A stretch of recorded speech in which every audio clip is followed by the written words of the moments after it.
Hi guys, good evening. I just felt that I should make a really quick video. I heard of a case today. A Filipina, in fact, had messaged me from the Middle East, and she'd informed me that she'd been the victim of a scammer, and that particular scammer had managed to take 100,000 pesos from her, and she'd borrowed that money in the form of a bank loan to pay the 100,000 pesos. Why? She simply wanted to come to the UK in search of work and in search of a better life. I put this story on Facebook earlier on today, and some people have been bashing the Filipina, saying that she should be more careful. And of course I agree.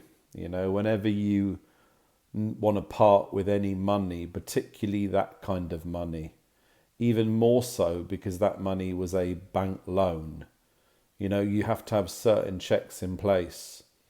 So this video aims to explain what the scammer did, how they did it, what action this lady has taken, and the pitfalls and perils of going for online recruitment, or at least trusting these online job ads. Let me start by explaining the particular scam. She saw an advert on an online website for a carer or a nanny. I believe it was a nanny or an au pair in the UK. And apparently it was to look after the children of a wealthy family. So she saw the advert, and the advert had pictures of a British family, you know, like two male, female, two kids riding a bike, you know, husband and wife when they were married, them on holiday, etc. But for me, the first thing to notice, or the first way that you could see this was a deliberate scam, was that the photos, and I won't show them because I know what's happened, the scammer has stolen proper photos or genuine photos. But you can see these photos are absolutely perfect. They've been perfectly, if you like, perfectly staged. So what it was this particular family, almost like a model family, and it was very, very high definition. You could see it was a professional photograph. There was a series of photographs of this British family, or white family if you like, and I believe the scammer used this to try and encourage people to apply for this non-existent job. And you know, that's part of the scam. So my advice to you is this: if you ever see a job advertised and it says a carer or a nanny, have a look at the photo. Or if you get a message from somebody, like an online dating, your ideal partner, a lot of the time they use photographs of models, of actors and celebrities that have been stolen. So this is the first trick. If it looks too good to be true, or if it looks not quite right, you've got to question it. You've got to say there's something going on. Next, they use the name of a travel agency, Crystal Travel, which is a well-known travel agency in the United Kingdom that caters to the Filipino market. They have other businesses as well, but they specialize to the Filipino market. Now, the thing is, they put the address of Crystal Travel and they put some phone numbers. What I would say is this: if you're going to part with 100,000 pesos, which is a lot of money, what should have happened is they should have called the travel agency, they should have found it on Google, they should have called the travel agency, and they should have made inquiries. Do you have anyone in your organization who's searching for a nanny, who's searching for an au pair? The other thing that they could have done is, where you had that job description, you could see that it just didn't seem right. You know, when you look at something, when you look at a job application form, when you look at a job post, You can tell by the language. If for example, if the job's in pounds and they're talking about dollars in the UK, you know it's a scam.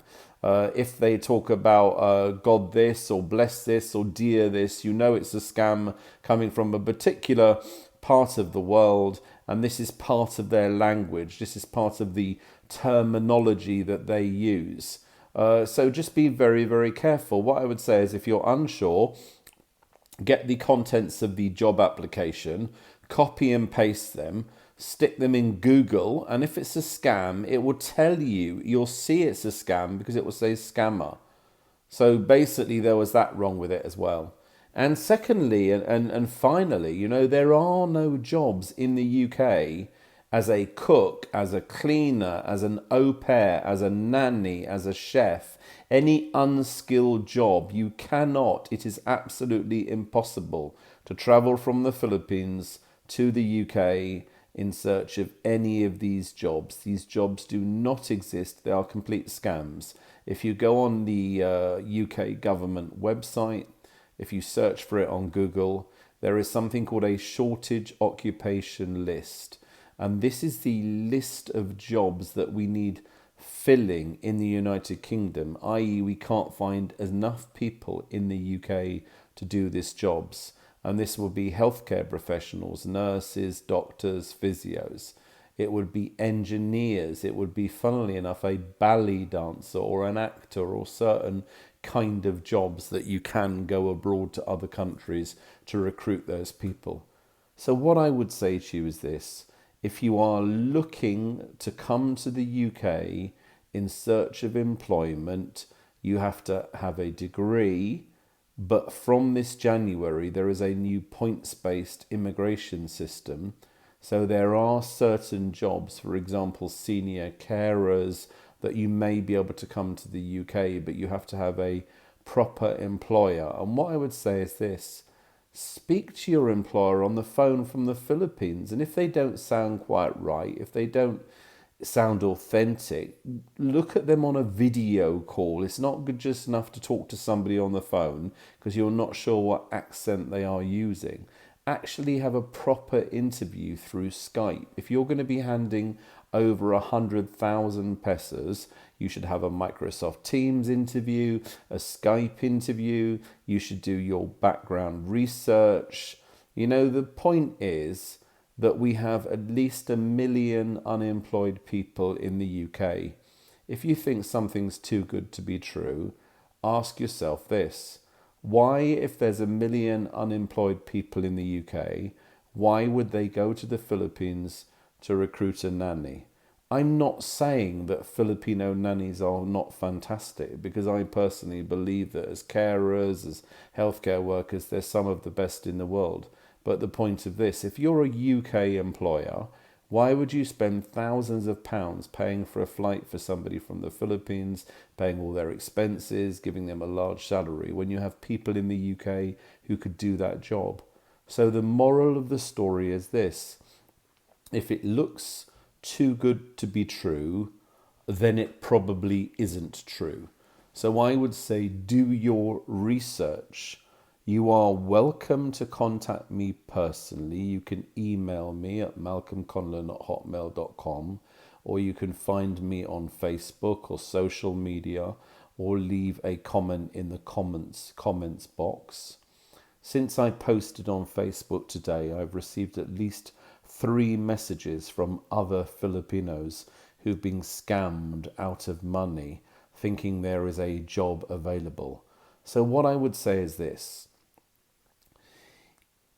If you get offered a job in the UK and you are in the Philippines, do not pay your employer 1 penny.